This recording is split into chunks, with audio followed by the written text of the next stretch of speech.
ലഹരി വിരുദ്ധ നടപടികൾ ശക്തിപ്പെടുത്താൻ മുഖ്യമന്ത്രി വിളിച്ച യോഗം ഇന്നാണ്.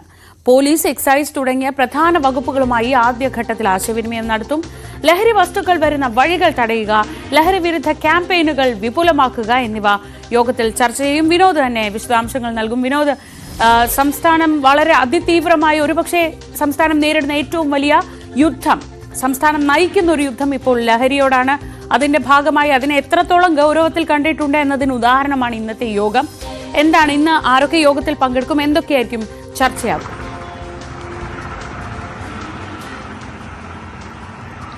ശ്രീജ പറഞ്ഞതുപോലെ തന്നെ ഇപ്പോൾ സംസ്ഥാനം നേരിടുന്ന ഏറ്റവും വലിയ വെല്ലുവിളി ലഹരി ഉപയോഗമാണ്. യുവതലമുറയിൽ ഒരു വിഭാഗം പൂർണ്ണമായും ലഹരിക്കടുപ്പെട്ട് പോകുന്ന സാഹചര്യമുണ്ട്.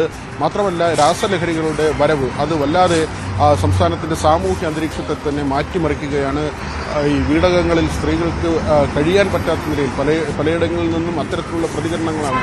മക്കൾക്കെതിരെ അമ്മമാർ പോലീസ് സ്റ്റേഷനിൽ പരാതി നൽകുന്ന സാഹചര്യം, അമ്മമാർക്ക്, സഹോദരിമാർക്ക് അല്ലെങ്കിൽ മുത്തശ്ശിമാർക്കൊക്കെ നേരെ ഉള്ള അതിക്രമം, നാട്ടിൽ മറ്റാളുകളുമായി ഉണ്ടാക്കുന്ന പ്രശ്നം, കൊലപാതകങ്ങൾ, ഇതെല്ലാം തന്നെ വലിയ തോതിൽ ഈ രാസലഹരിയുടെ ഉപയോഗത്തിന്റെ ഭാഗമായി സംഭവിക്കുന്ന കാര്യങ്ങളാണെന്ന് ഇതിനകം തന്നെ മനസ്സിലായിട്ടുണ്ട്.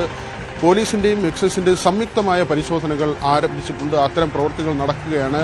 ഈ ഓപ്പറേഷൻ ഡി ഹണ്ട് എന്ന പേരിൽ ദിവസവും അറസ്റ്റുകൾ ഉണ്ടാകുന്നുണ്ട്. ഇപ്പോൾ ഈ കഴിഞ്ഞ ആഴ്ചകളിലായി എല്ലാ ദിവസവും അറസ്റ്റ് ആയി പോലീസും എക്സൈസും മുന്നോട്ട് പോകുന്നുണ്ട്. ശരാശരി 200-ലധികം അറസ്റ്റുകളാണ് ഒരു ദിവസം നടക്കുന്നത്. ഓരോ ആഴ്ചയിലും കണക്കുകളും പുറത്തു വരുന്നുണ്ട്. നേരത്തെ തന്നെ ക്രമസമാധാന ചുമതലയുള്ള ADGPയും എക്സൈസ് കമ്മീഷണറുമായി യോഗം ചേർന്നിരുന്നു. സംയുക്തമായ പരിശോധനയ്ക്ക് നേരത്തെ തന്നെ തീരുമാനമായി.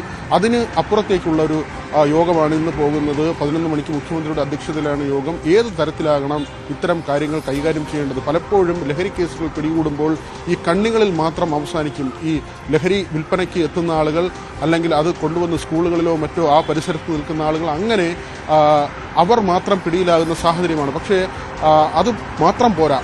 കൂടുതൽ ആളുകളെ, ഈ ശൃംഖലയുമായി ബന്ധപ്പെട്ട് നിൽക്കുന്ന കൂടുതൽ ആളുകളിലേക്ക് എത്തണം, ഇതിന്റെ ഉറവിടം കണ്ടെത്തണം, ഇതിന് പിന്നാലെ പോകണം എന്ന ഒരു ആവശ്യം തന്നെയാണ് സംസ്ഥാന സർക്കാർ ഉന്നയിക്കുന്നത്. അതിന് എക്സൈസിന്റെയും പോലീസിന്റെയും പ്രവർത്തനം ഏകോപിപ്പിക്കുക എന്നൊരു വലിയ വെല്ലുവിളിയുണ്ട്. പക്ഷേ കേരളം മാത്രം വിചാരിച്ചാൽ നടക്കുന്ന ഒരു കാര്യവുമല്ല അത് എന്നത് വ്യക്തമാണ്. കാരണം കർണാടകയിൽ നിന്നും മറ്റ് ഒഡീഷയിൽ നിന്നും ഒക്കെയാണ് പലപ്പോഴും ഈ രാസലഹരികൾ വരുന്നത്. പ്രത്യേകിച്ച് ബാംഗ്ലൂർ, മഹാരാഷ്ട്ര പോലുള്ള സ്ഥലങ്ങളിൽ ആഫ്രിക്കയിൽ നിന്നുള്ള ആളുകൾ ഒരുപാട് വന്ന് താമസിക്കുന്ന കോളനികളുണ്ട്.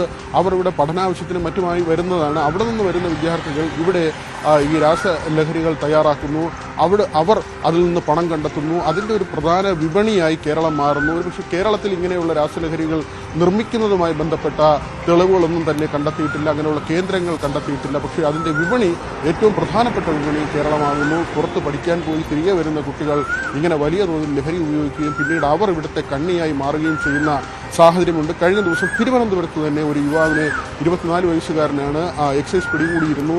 ഒറീസയിൽ പഠിക്കാൻ പോയി തിരികെ വന്ന കുട്ടിയാണ്. ഈ ഒഡീസയിൽ നിന്ന് പഠിച്ച് തിരികെ വന്ന കുട്ടിയുടെ വീട്ടിൽ നിന്ന് കണ്ടെടുക്കുന്നത് കഞ്ചാവ്, ബ്രൗൺ ഷുഗർ, ഹാഷിഷ്, MDMA, അങ്ങനെ LSD, അങ്ങനെ പല സാധനങ്ങളാണ്, സ്റ്റാമ്പുകൾ ഉൾപ്പെടെയുള്ള കാര്യങ്ങൾ. അതായത് ലഹരി വസ്തുക്കൾ, പലവിധ ലഹരി വസ്തുക്കൾ ഒരു വീട്ടിൽ നിന്ന് കണ്ടെടുക്കുന്ന ഒരു സാഹചര്യം. തീർച്ചയായും ഭീകരാവസ്ഥയിൽ തന്നെയാണ് കേരളമുള്ളത്. ആ സാഹചര്യത്തിലാണ് മുഖ്യമന്ത്രി ഇന്നൊരു യോഗം വിളിച്ചിട്ടുള്ളത്. ഓരോ ദിവസവും പിടിക്കുന്ന ലഹരിയുടെ കണക്കുകൾ നമ്മൾ തന്നെ പറയുന്നുണ്ട്. പലപ്പോഴും അത് പറയുമ്പോൾ നമ്മൾ തന്നെ അത്ഭുതപ്പെടുന്നുണ്ട്. ഇത്രയധികം ലഹരി എങ്ങനെയാണ് ഈ സംസ്ഥാനത്തേക്ക് എത്തിയത്? ഈ ശൃംഖല എത്രത്തോളം വലുതാണെന്നാണ്. ആ ശൃംഖലയുടെ കണ്ണികൾ അറുക്കുക എന്ന വലിയൊരു ദൗത്യത്തിലാണ് നമ്മൾ എല്ലാവരും ചേർന്നുള്ളത്. അതിന് നേതൃത്വം നൽകുകയാണ് സംസ്ഥാന സർക്കാർ. ഇന്നത്തെ യോഗവും ആ ലക്ഷ്യമിട്ടാണ്.